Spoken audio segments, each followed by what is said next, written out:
can see everybody waving. Hello. Hey, so today we're going to use a little bit of a different format. I've had my team go through, oh, that's actually Labs. I had my team go through and pull out the most commonly asked questions across the Rule Breakfast platform. So I'm going to answer these 10 questions today, or 10, 12 questions today. Talk a little bit about some things in physiology that I'm working on and found out through my podcast lately. And then if we got time at the end, you can submit questions into the chat, and I'll do my best to answer those in the chat. Can anyone see Gary? I can see Gary. Can people hear the audio? It looks like people can hear the audio. So it's super awesome to connect with you guys. I hope you've been enjoying the behind the scenes content with the Rule Breakfast.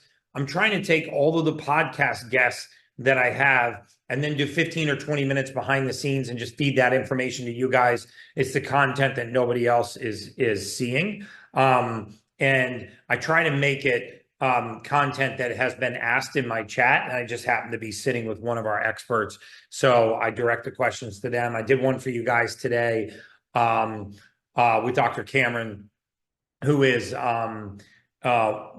one of the top plastic surgeons in the country. He does minimally invasive surgery, and we talked about lasers and topical peptides for enhancing your the beauty of your skin tightening, male and female pattern hair loss, which is, I mean, it's an amazing podcast. I get lots and lots and lots of questions about what's the best thing for my skin. How do I reduce the appearance of fine lines and wrinkles? I'm not a big fan of Botox or fillers. What are some more natural things that I can do? And then, and then so I had a plastic surgeon on who does these minimally invasive procedures, but also works a lot with biohacking and peptides and all kinds of things. So the Dr. Cameron podcast is going to be an unbelievable podcast.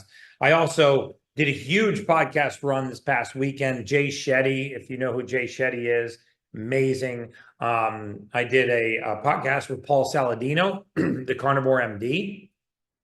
Really interesting how he's modified his position on the carnivore diet from being hardcore carnivore to adding in some fruits and things like maple syrups and natural honeys. I'm a big fan of that.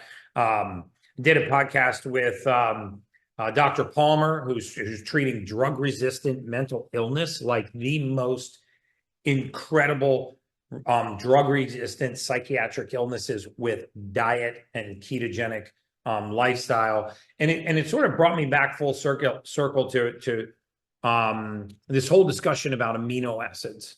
And remember that, I'm a huge fan of the Perfect Aminos. Most of you guys are taking the Perfect Amino Acid supplement. And the reason for this is, remember, all human beings need 91 essential minerals. We need 2 essential fatty acids.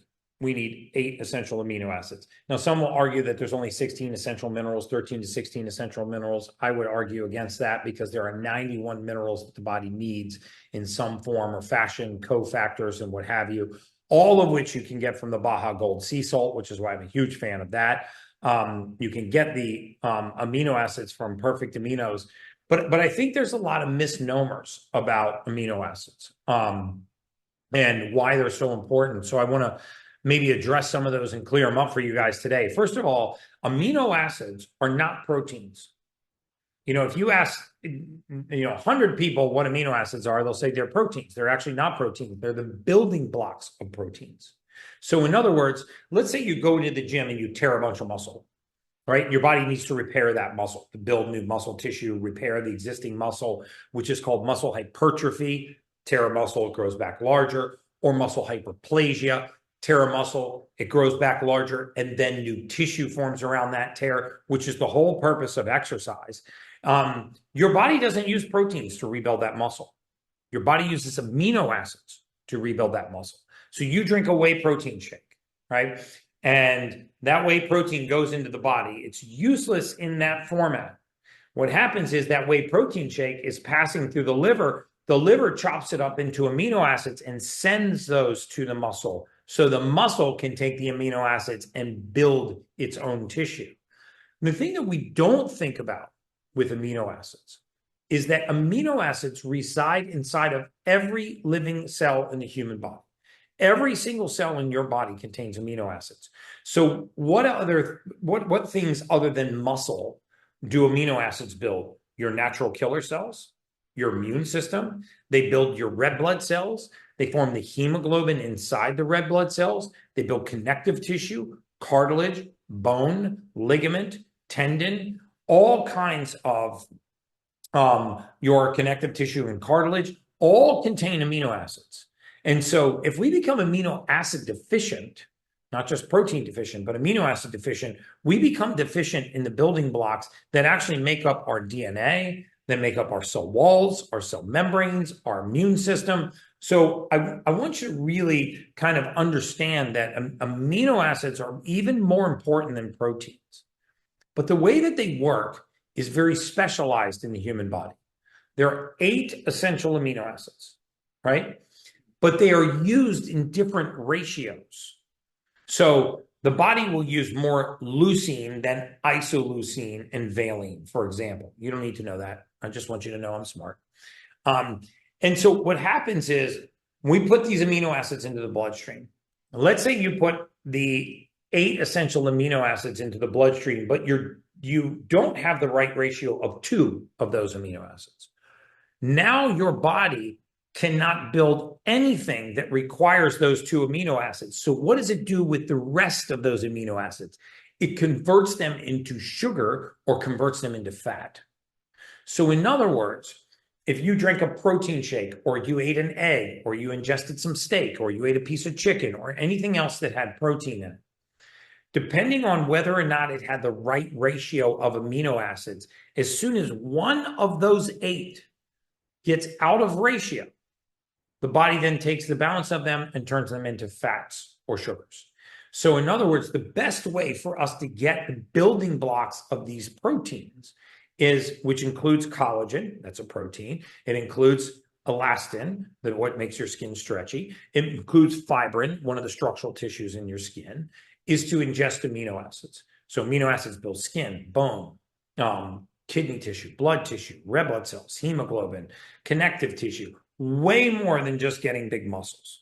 So I want to just kind of clarify that because I don't think people realize the importance of amino acids versus actual protein.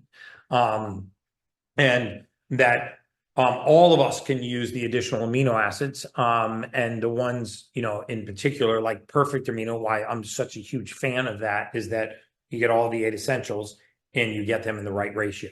So you can build a muscle if that's what your body needs, but you can also build all of the other organelles. The other thing that I get a lot of questions on about is collagen. So I want you to just think of this analogy because so many of us put collagen in our coffee. We put collagen powders in our drinks. And now they make flavored collagen that you can stir into like sweet tasting water or liquid. But if you wanted to get healthy nails, would you take nail clippings and grind them up and eat those healthy nails in order to grow new nails? If you actually wanted to thicken your hair, if you wanted to grow more keratin, do you think shaving your hair off and grinding up the keratin and eating your hair would actually help you grow hair? No. So collagen, when you eat collagen, does not become collagen, right? So when you take a collagen powder, and I'm fine with collagen powders, I just want you to know that if you take in collagen, it doesn't result in collagen in the body. We think that we're building healthy hair, skin, and nails because we're taking the byproduct of that. In other words, I don't eat nails to grow my nails. I don't eat hair to grow my hair. Why would I eat collagen to improve my collagen? What happens to that collagen, which is a protein, is what happens to every other protein when you ingest it. It gets broken down in the body, it gets turned into amino acids, and then the amino acid goes and builds the collagen protein. It is a complete fallacy. I'm definitely not poo-pooing collagen powders. I just want you to know that if you drink liquid collagen or you take a powdered collagen, that is not forming collagen in your body. Collagen doesn't become collagen, just like your fingernails will not become fingernails, just like your hair will not become hair. So I use that analogy because I want a reminder that if you want to grow healthy skin, hair, and nails, you still need the basic building blocks. So my preference would be that you put, which is what I do, I put the mocha flavored amino acids in my coffee, not a collagen powder, because collagen doesn't become collagen. So if you're taking a collagen powder to improve hair, skin, and nails, you can save money by taking an amino acid powder, and you will grow hair, skin, and nails because the precursor does not become the outcome. And I know a lot of people are confused by that. If you want it as an additional protein source, I'm fine with that, but just understand that building healthy hair, skin, and nails does not come from taking extra collagen. If you find that your hair, skin, and nails improve by taking collagen, that's a sure sign that you're amino acid deficient, because it is the collagen broken into the amino acid that becomes the collagen in your body, not the actual collagen powder itself. So I hope you guys found that helpful. I think just clearing up some, clearing up some of the myths about protein and collagen and amino acids versus different kinds of proteins. That's one of the reasons why you'll see on the back of the aminos that they will tell you what the equivalent protein you need to consume is to meet the scoop of amino acids. So one scoop of that perfect amino, and I'm just recalling this from the back of the label, is like 29 grams of protein, of whey protein. It's like 15 grams of steak. It's 10 grams of eggs, right? That will create the same amino acid profile that you get in there. So I want to run through some of these questions. Some of them are specific, some of them are general. And then if we have time, I'll get to some of the specific questions. I really hope that you guys are enjoying the Rule Breakfast content. I would encourage you to try to get your friends and family to become Rule Breakfast. We're going to do some amazing challenges, in the next couple of weeks. This is really a forum where we can get proximity with each other. I'm going to get you guys some swag gear soon, putting pressure on my team right now to get some swag gear out here, please. Ultimate Human Team, can we please get these people some t-shirts so we can start getting the word out? All right, so let's go through some of these questions that we wanted to cover. Again, some of them are specific, some of them are more general. They benefit the entire audience. But question number one, that was, my wife and I are training for our second marathon. Congratulations.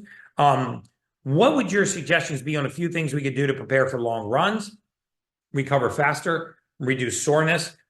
We currently take our perfect aminos and have a solid morning routine with a cold shower and breath work. We'd love to hear your take on this. So 3 things that can improve your run time, your distance, and your recovery. And I'm going to list them from the least expensive to the most expensive.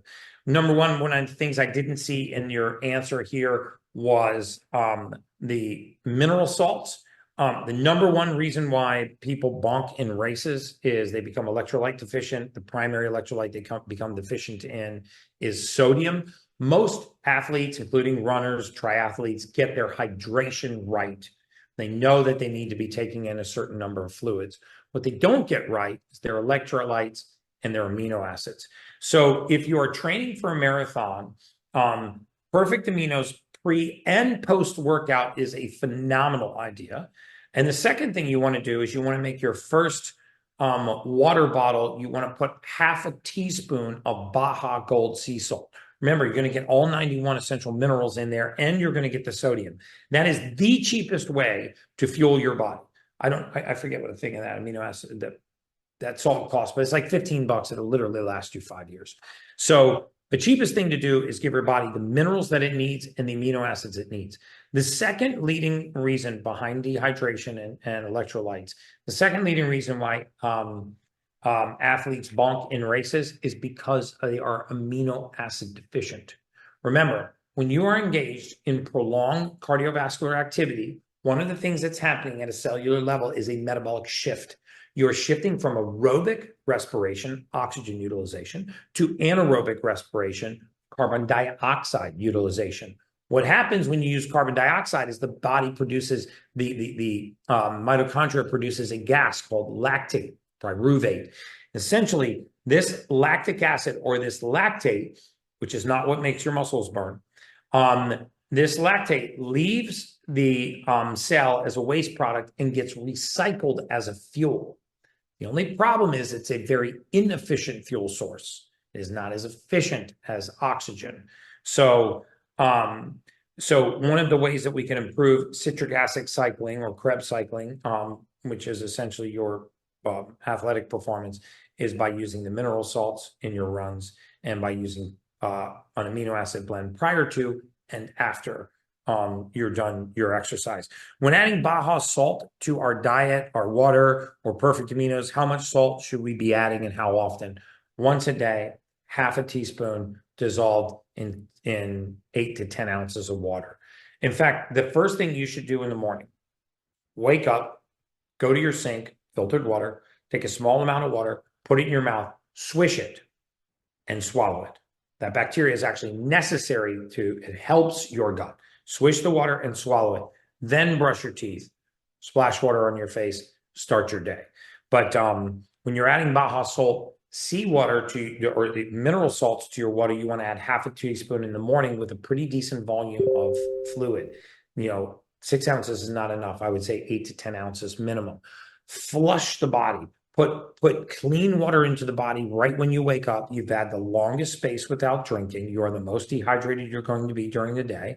And you want to add the full spectrum of minerals.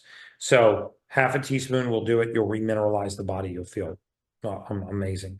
I can't get into fat burning mode, Gary. I think I have metabolic syndrome, and I'm going to explain what metabolic syndrome is. I think I have metabolic syndrome. I can't get enough protein in during the day. Any carb or sugar I seem to eat puts my body into limbo. Glucose, albumin, cholesterol, DHEA sulfates, luteinizing hormone, and homocysteine, as well as ApoB, are all high in the blood panel. I am trying to crack the code on supplements, dietary patterns to shift some of these markers. Early signs of cardiac disease, any advice would be appreciated. So here's what I would say. Again, I got to preface this by saying I am not a physician. I am not licensed to practice medicine, and I am not licensed to give medical advice. If this were the scenario that I found myself under, here is what I would do. First I would do that genetic test and find out what deficiencies in my body could be leading to this. I make a 10X optimized multivitamin. I'm not just pushing that multivitamin, but I think everybody needs to be on it. If not, you can get a good Thorne or good Pure Encapsulations multi. But the 10X multi is going to help to address the 10X optimized is going to help to address those genetic breaks that lead to deficiencies. A lot of these are deficiency related. DHEA sulfate and luteinizing hormone. Remember, we'll just walk through some of these markers. Metabolic syndrome, for those of you guys that don't know what that is any of 2 of 5 of the following. Abdominal obesity, hyperinsulinemia, high elevated insulin, high triglycerides, low HDL cholesterol, low levels of high density lipoprotein, and elevated blood sugar, as well as elevated high blood pressure. The combination of those, 2 of any of those 5 or 6, is what we call metabolic syndrome. And the reason why we call it metabolic syndrome is because these particular conditions, we knew this in the mortality space. Whereas if they exist individually, right, they run on parallel tracks. As soon as you put them into the same body, into the same biome, they cross, right? So this is called comorbidities. It's just like if you have hypertension, my old industry, you would get a mortality debit. If you were morbidly obese, you would get a mortality debit. If you had elevated blood sugar, you were type 2 diabetic, you would get a mortality debit. But if you were a hypertensive, morbidly obese, type 2 diabetic, these would become comorbidities and they would exacerbate the effect of any one of these things.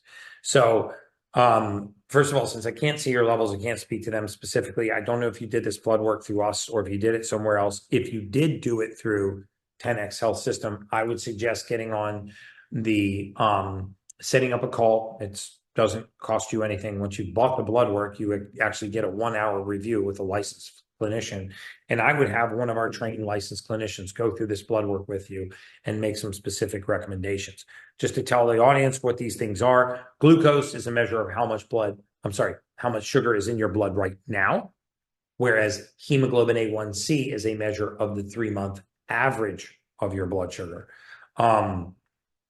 Cholesterol, when you say you have elevated cholesterol, which cholesterol is elevated? Actually, a marker for longevity, contrary to popular belief, is slightly elevated LDL cholesterol with high HDL cholesterol, low VLDL cholesterol, and low triglycerides, which is a measure of blood fat. DHEA, when DHEA sulfate is elevated and luteinizing hormone is elevated. Let me just explain what these are. DHEA is dihydroepiandrosterone. It is a precursor to build the hormone testosterone. Many of you, if you were to do a blood panel, would find that if you have low DHEA, you often have low testosterone. There's nothing wrong with these people. They are just deficient in the raw material to build the hormone testosterone.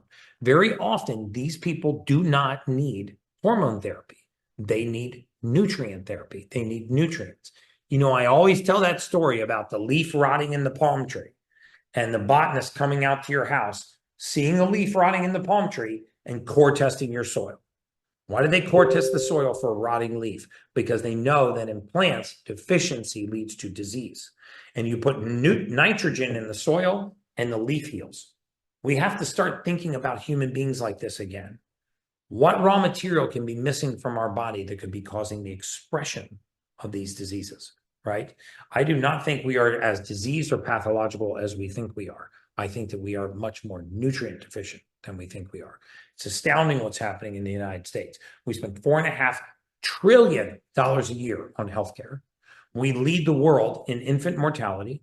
We lead the world in maternal mortality. We have the lowest life expectancy at birth of any civilized nation in the world. We have the highest rates of obesity. We have the highest number of comorbidities, meaning multiple disease processes going on in the same body. We are the highest consumer of pharmaceuticals by a factor of 2, twice the next country, and yet we spend more money than any other civilized nation in the world.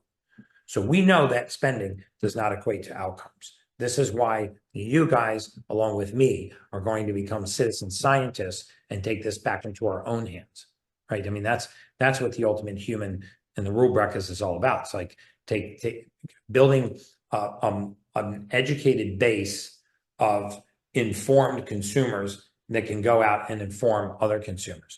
You know, I had a terrible experience this past week in Universal Studios in Orlando. I went up there and did an episode of Access Hollywood, and the stage that I spoke on was in the middle of the park. So they picked us up at the back of the park, and they walked us through the park to get to the stage. Walking through that park was like a slice out of middle-class America. And if you ever want to see the condition that this country is really in, just go to Disney World or walk around Universal Studios, right? I mean, the pandemic of obesity, I made what I thought was like, I was just trying to make light of this joke. I asked the security guard, I'm like, what's with all the fanny packs? It's like a fanny pack pandemic up here. I thought it was a fashion statement.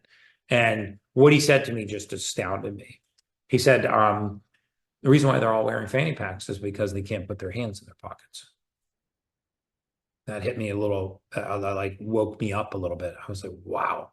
And then I started to look around and see obese grandmas in motorized wheelchairs, followed by an obese mom with a 2-liter of soda, and then a kid sitting on a park bench with a 64-ounce Big Gulp and a funnel cake, right? 64-ounce Big Gulps, 5 cans of sodas, 39 teaspoons of sugar, and a funnel cake is deep fried, fortified white flour, deep fried in seed oils with 10x sugar on the top. That is a metabolic disaster. In my mind, I was like, this is child abuse. But then I realized a lot of these people just simply don't know. They really don't know. I'm sure if we pulled that mother aside, we would have found out she loved their child, right? And so it wasn't child abuse. It just made me angry. Is that they're so uninformed. Sorry about that. That was a little side, but it really just kind of shocked me. I mean, that people have to wear fanny packs because they can't actually put their hands in their own pockets, their front pockets. Homocysteine, is one of the markers that is very easy to fix. We fix that all the time at 10x Health with something called trimethylglycine, TMG. Homocysteine is one of those silent little nasty amino acids that rises in the blood. When you get your genetic test done, if you haven't done that yet, you should. You'll see that you might have homocysteine metabolism issues. Homocysteine is linked to all kinds of conditions: increased incidence of anxiety, increased incidence of cardiovascular disease, because it causes the arterial system to spasm and can cause arteries to shrink, driving our pressure up. There's no need for us to even deal with this risk factor. It's very easy to manage with methylated vitamins and something called trimethylglycine.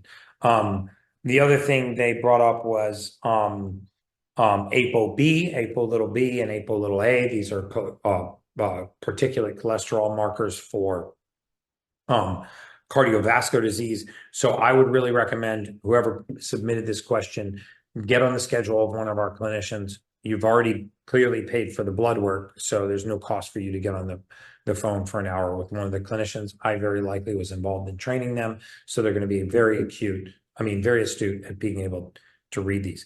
What protein powder do you recommend, whether you have a specific brand or not? Any guidance here? I recommend Perfect Amino's protein powder. Again, if I'm going to ingest protein, I want to actually ingest the building blocks of protein.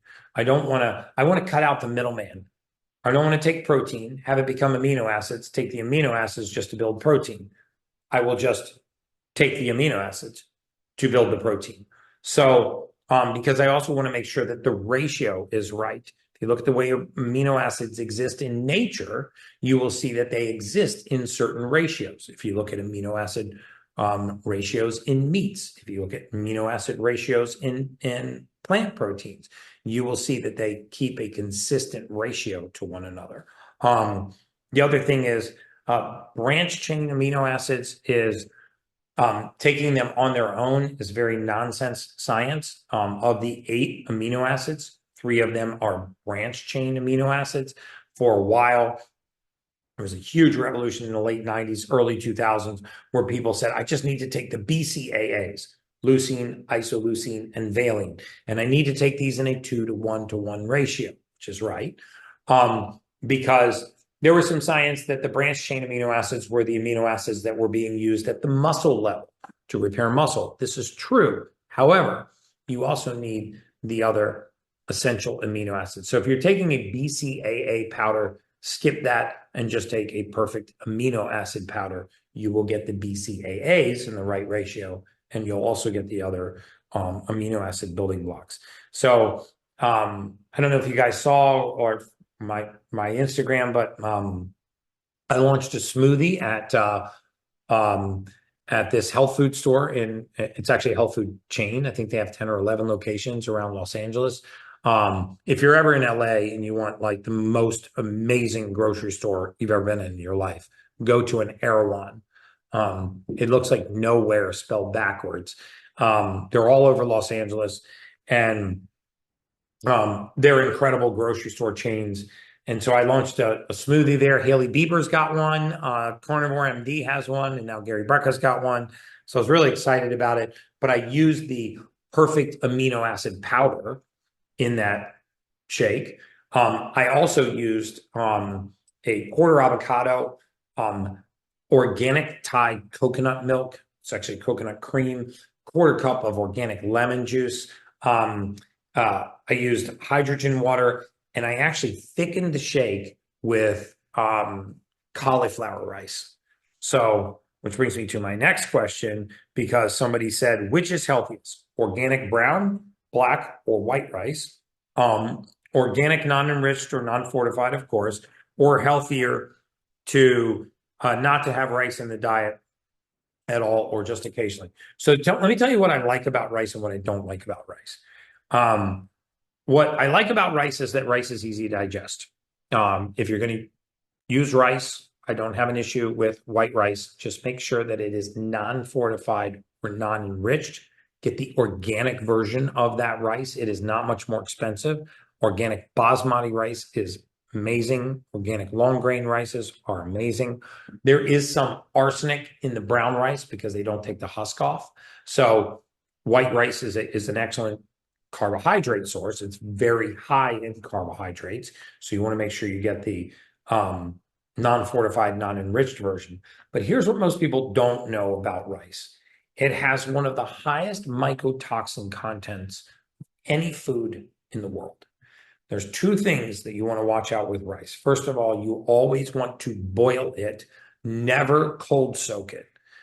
Some of the worst mycotoxin poisoning I've ever seen are in families that cold soak rice. And what I mean by cold soaking is you buy it in the bag, and then you dump the bag into a pan, you cover it with water, and you seal it, and you put it in the refrigerator. This is a way to soften rice. It will take a lot longer than boiling it, but the rice will become fluffy and soft. But you have to think about the rice farming. Rice comes from rice paddies, which are soaking wet.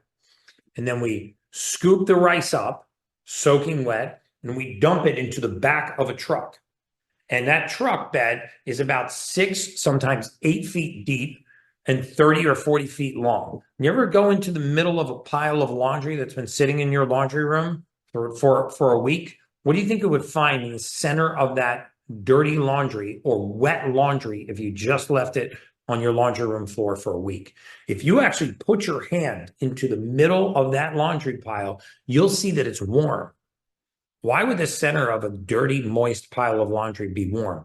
That's the fermentation process going on, right? That is actually mycotoxins and mold, which you can smell on dirty laundry when it gets mildewed.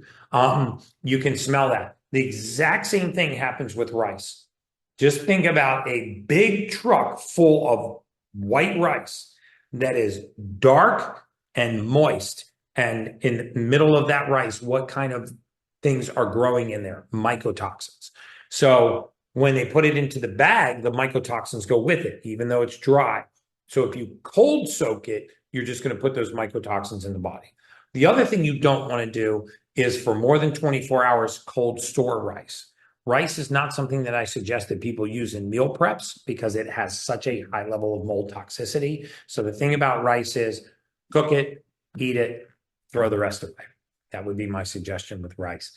My other suggestion would be, my preference would be that you use cauliflower rice. I promise you, if you actually, first of all, when you use cauliflower rice, you go from 52 grams of carbohydrate per serving to 2. 52 grams to 2. You dramatically reduce the glycemic profile. If you haven't had cauliflower rice, just try it. Take cauliflower rice. I like to mix the cauliflower rice with grass-fed butter, crush some Baja Gold sea salt on it, crush some fresh ground pepper on it, put whatever else you would normally put into your rice, like if you make like a gumbo or something like that, put all of those things into the rice. Cook your sausage in there, your tomatoes, your vegetables, and now you have a super nutrient-dense food with a fraction of the carbohydrates, virtually no risk of mycotoxin, and it's more nutrient-dense than white rice. Some people, for whatever reason, don't like cauliflower rice. Most of the people that tell me they wouldn't like it haven't tried it. Then they try it and season it like rice, and they're like, holy cow, where has this been my entire life? Right? So especially if you're trying to lose weight, switch from white rice to cauliflower rice. You're going to be blown away at how versatile it is. You can pan sear it. You can use it with butter. You can put vegetables in it. You can use it as a base with steaks. So instead of having steak and potatoes, have a steak and mashed cauliflower rice. Use your grass-fed butter or your olive oil, chives, rosemary, whatever you like to put on there. I promise you, you're going to have the most difficult time telling the difference between the white rice base and the cauliflower base. Tastes amazing. What is the best natural treatment for seasonal allergies? The best natural treatment for allergies of all kinds is to actually find out what your baseline level of histamines are. I would highly suggest checking your level of something called homocysteine. So think about what we do when we do allergy testing, right? wash your blood down a membrane, take a membrane, like a thin membrane, and we wash your blood down this side. And then down this side, we wash the allergen, right? We've talked about this before if you've been a rule breaker for a little while, so bear with me, guys. So, soy, wheat, corn, dairy, blueberries, banana, whatever it is, whatever I'm checking your sensitivity to, I wash it down the other side of the membrane. And then what I'm looking for is how angry does the blood get jumping across that membrane? In other words, what is the histamine level? What is the inflammatory level like when your blood encounters soy or dairy or wheat or gluten or blueberries or any number of other things? And I grade that from a 1 to a 10. So if it's a 1 to 4, it's a mild allergy. If it's a 4 to 6, it's a moderate allergy. If it's a 7 to 10, it's a severe allergy. Lots of tests will code these green, yellow, or red, and the reds you should totally avoid. The yellows, they say you should eat moderately, and the greens are okay. The only issue is very few of these tests, unless they are a mediator release test or similar, or a KMBO test, very few of these tests take into account your already inflamed state. So let me explain what I mean. If you have a high level of inflammation in your blood already, then instead of when I wash your blood down that membrane, your blood being at a 1, your blood is washing down that membrane at a 6. So now it encounters something that triggers a reaction of a 2. It's going to show up on your test as an 8. Let me explain what I mean. So you're washing your blood down the membrane, right? It's full of inflammatory factors. It's high in homocysteine. It's high in cytokines. It's high in histamines or what have you. And then it encounters the soy powder or the gluten. And the gluten only causes a reaction of a 2. The test registers a reaction of an 8 because you started at a 6. I hope that makes sense. So one of the best things we can do is lower our baseline level of inflammation. Best way to do that is with turmerics, curcumins. There's a Sun Food product on my website that I'm a huge fan of for putting activated charcoals, similar to an activated charcoals, bioaloe and silica clays into the gut. They're harmless. They sop up a lot of these toxins. A lot of times when we have a reaction, a histamine reaction, it's the spillover reaction. You don't notice it until it's at a 6. You start to notice at a 7, 8, 9, 10. This is when your nose gets stuffy, when you get phlegm, when you get mucus, when you get irritation. So lowering your baseline level of histamines is the best way to address that. There's an amazing topical glutathione spray that's also on the Ultimate Human site. Not trying to push products on you guys. They just happen to be the best products I've found. That's very good at eliminating waste. When I mean waste, I mean cellular waste. And by eliminating the amount of cellular waste, you are therefore reducing inflammation. My son is 12. He's having bloody noses for almost 4 years. They come and go. But this week we started having blurred vision, weak legs, and now discomfort in his gums, like a burning sensation. Going for blood work, any idea what that could be? There's lots of things that could be. I'm glad that you're going for blood work. You may want to actually have him seen by a neurologist. Typical things that might cause something like that. Again, I am not licensed to practice medicine. I would just tell you how my mind would be thinking if my son were encountering something similar. Is number one, I would look to any dental work that he has had done. I know he's only 12 years old, but if he's had any metal fillings, if he's had any dental work done, teeth pulled, root canals, not likely at 12 years old, but any kind of dental work, because the cavitations and infections in the jaw often lead to neurological consequences in the brain, in the nasopharynx, in the nose, and these can cause conditions similar to what you're talking about. The other thing that I would do is I would think about having him mold toxicity tested to see if he's had mold exposure. If he's had mold exposure, the first thing that you want to do is clean up his environment. And by that, I mean get a very good air filter. There's also one of those on the Ultimate Human website. You want an air filter that filters down to 0.1 micron. You will never get somebody over mold toxicity when they are still in an actively mold infested environment. Very often you can have the house mold tested. If the mold is not sporulating at the time you have the test, they won't find it. If there's mold spores on the back of the wall, they won't find it. You want the air filter to have an ozone setting. I can actually show you what it looks like. Actually, it's right there. Right there. I filter my air down to 0.1 micron, and there's a little button here. See that little red light that just went on? Okay, that's an ozone setting. Can't leave that on for long because it's caustic to the lungs, and I will die on this Zoom. Then there won't be any rule brecas. It will just be rule without the breca. The chat is asking, fine grain or natural for Baja salt? I use the natural to drink in the morning. I use the fine grain on my food because or else you get the big chunks of salt. So they have a salt shaker that you can crush it in, but I would get the fine grain to cook with, and I would get the natural one to just take in the morning with your drinking water. Mold, mycotoxin, very often related. They start with nosebleeds. I'm not saying this is what your son has. I haven't seen any blood work, and I'm not licensed to practice medicine. But if you look at mold and mycotoxicity, you'll see that they follow this pattern. Very often they irritate the nasopharynx. They cause bloody noses. When the spores get to a certain level, you start to have neurological complications. Mold toxicity flies under the radar of most physicians too. When your son gets the blood work, have the doctor look at the white blood cell count and look for elevated basophils, elevated immature granulocytes, basophils and immature granulocytes. Those are indications that he might have mold toxicity. You can also test for that. By the way, the two mold capitals of the world, lucky me, are Miami and Malibu, California. So we have a huge problem with it here. If you're Florida, if you live in Florida, these tropical climates, there are other tropical climates like Costa Rica, for example, very little issues with mold, but they have very little air conditioning, right? If it's 88 degrees outside, it's 88 degrees inside.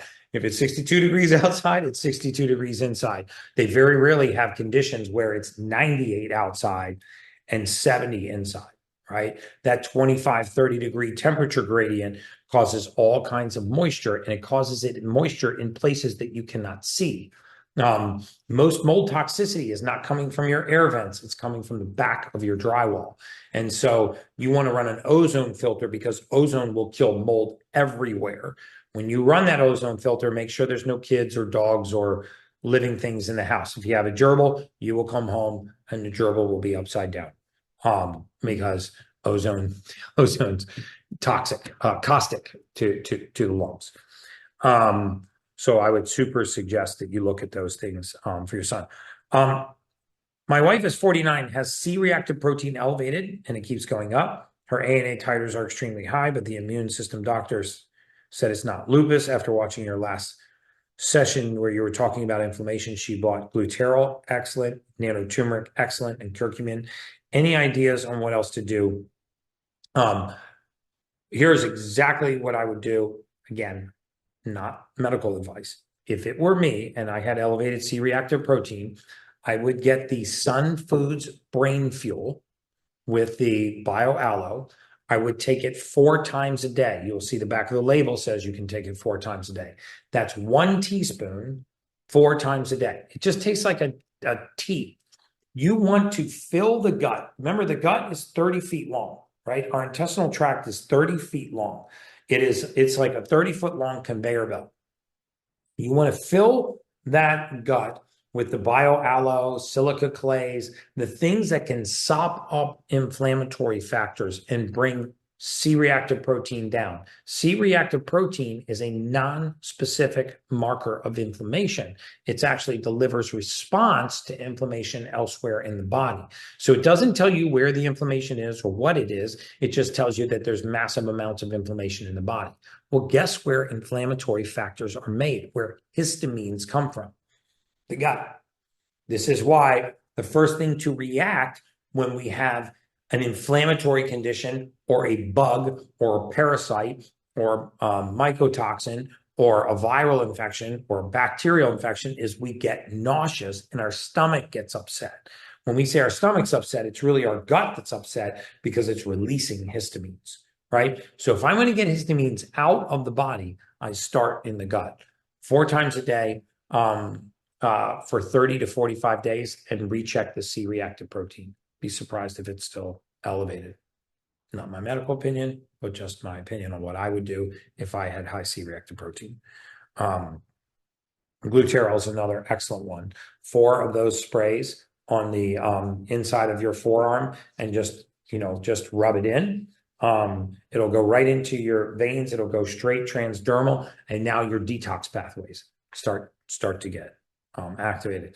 Anything that can help for topical eczemas, doctors keep on prescribing cortisone injections, tablets, and ointments. Those are terrible. Eczema is considered an autoimmune inflammatory condition. So the question is, what is inflaming the immune system? Not let the immune system continue the attack and put anti-inflammatories on the attack. It's like if you just had an army of arsonists that keep lighting a fire, you could keep putting the fire out, or you could go arrest the arsonist. What you want to do is arrest the problem. You want to find out what is causing the immune system to release inflammatory factors and histamines through the skin. What I would do, it's not an inexpensive solution. It's about $7,500. Is I would do 2 things. Number 1, I would buy a hydrogen gas generator. You can run these in your tubs. You can message my team at the info@theultimatehuman.com, and I will tell you exactly how to get one of these. In fact, I'll show it to you guys. Show you what it looks like. I go into my bathroom here.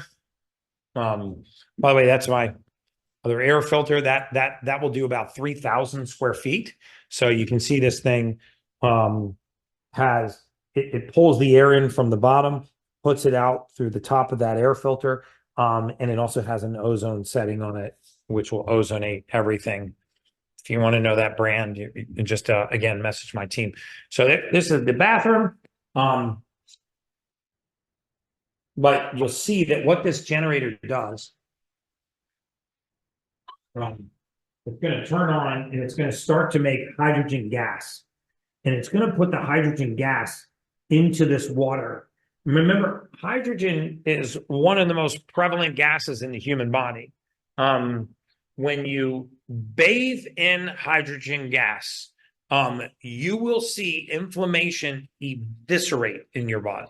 I've never seen eczema, psoriasis, topical diabetic wounds, fungal infections, diabetic ulcers. Never seen anything work like that. The second thing that I would do that is much less expensive is I would get an autoimmune panel done, what's called an ANA titer. Once you know what is causing the immune system to react, is it a mycotoxin? Is it a viral pathogen? Do you have a mold toxicity? Way more common than you think.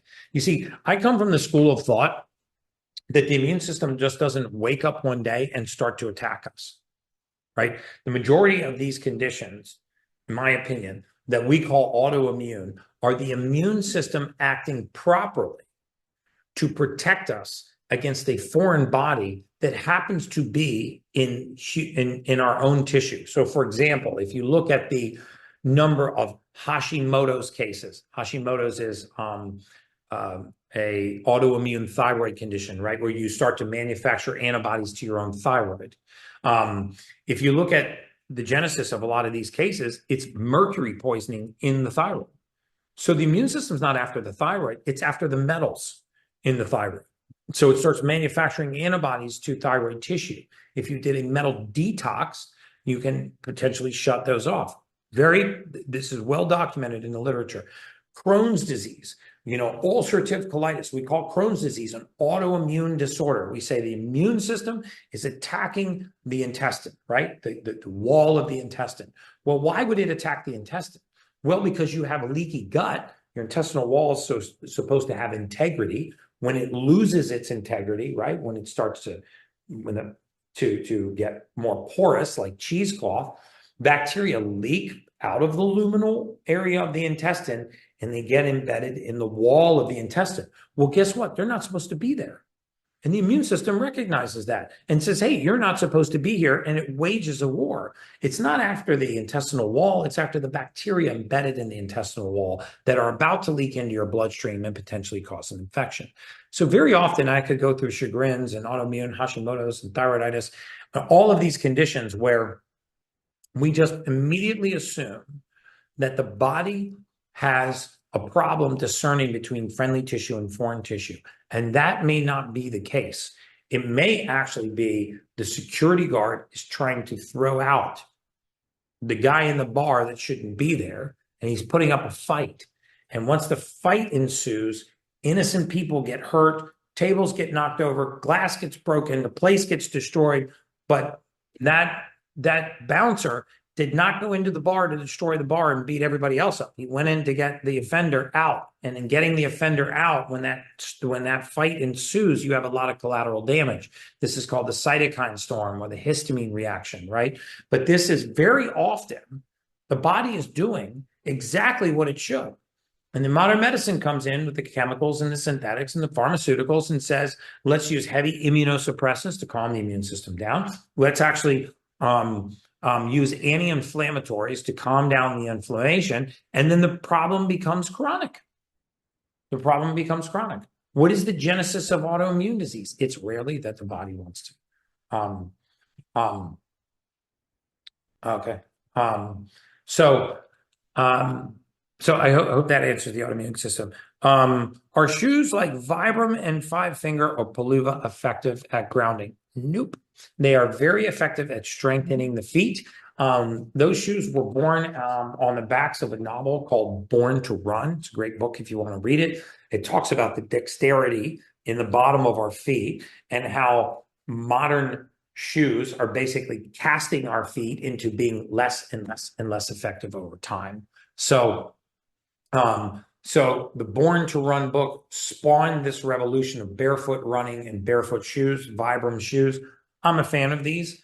The problem is that most of us have been wearing insoles that give our feet support, and our arches have collapsed over time. We think arch support is a good thing. No, arch support is a terrible thing. The more you support an arch, the weaker it becomes. It's just like if I were to wear a brace to assist my arm in moving, my arm would eventually atrophy, right? We brace things when they're injured. We don't brace them or cast them. And look, I wear shoes too. I'm not saying shoes are a bad thing. But what I'm saying is those Vibram shoes will initially make your feet really, really sore because all the tiny muscles in between your metatarsals, the bones of the foot, are going to get really sore trying to restabilize your foot.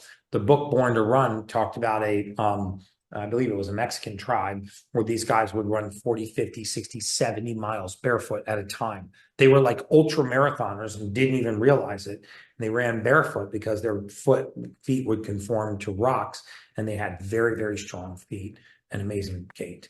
The shoes they're talking about are the Vibram, Five Finger, or Peluva. They are excellent at building strength in your feet. They also have rubber that keeps them from being grounding shoes. Bare feet, touching bare soil, dirt, grass, sand. That is the way to discharge into the earth. Woo! Guys, I hope that was a great session for you guys today. Fortunately, I have a client in my unit that I have to go see, but I really want to do more of these. How likely am I able to get off antidepressant? Very likely. I really hope that you guys find these informative. I try to take the top questions that are asked and run through them. Oh, I see one person clapping. You guys make me so happy. My true intention is to really add value The next one of these, I want to be more interactive. We'll do like maybe a week where we take the top questions and consolidate them. And then we'll do a week where we just line people up and we try to get through as many questions as possible. But I really hope you guys found this informative. If you have further questions, submit them to info@theultimatehuman.com. Or if you want to know any of the modalities that I talked about or the air filters I've tested, I've incessantly tested these things. In fact, I think my particulate meter was just in here. Tested them down to 0.1 micron. Light meter tested our beds. Milliwatts of irradiance tested them. I would never recommend that you get something that I don't use every day in my daily life or I haven't firsthand tested. So I hope you guys have an amazing night. You're definitely a blessing to me. Submit the questions that you'd like to see me answer on the next Rule Brecas, and